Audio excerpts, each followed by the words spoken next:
हम मर जबोगे छुई के बिजली के तार से हम मर जबोगे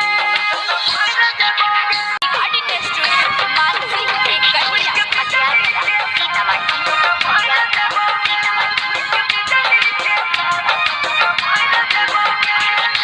चाहती हो जन्म से ज्यादा मैंने गला धोखे भाजन दिल में जद नहीं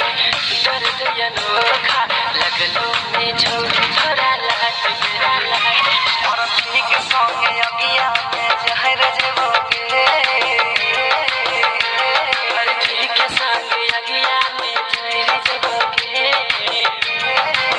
आज के बिजली के तार से जब मर जबोगे छुई के बिजली के तार से जब मर जबोगे जब मर जबोगे छुई के बिजली के तार से जब मर जबोगे छुई के बिजली के तार से जब मर जबोगे डीजे विकास जय मां कत्यानी रिकॉर्डिंग स्टूडियो मानसी एक गढ़िया हथियार सीतामढ़ी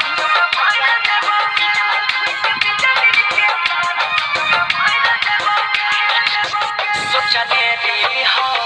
शाम में तोरा लेबो हम साथ फेरा याद कर तो बगल दीवार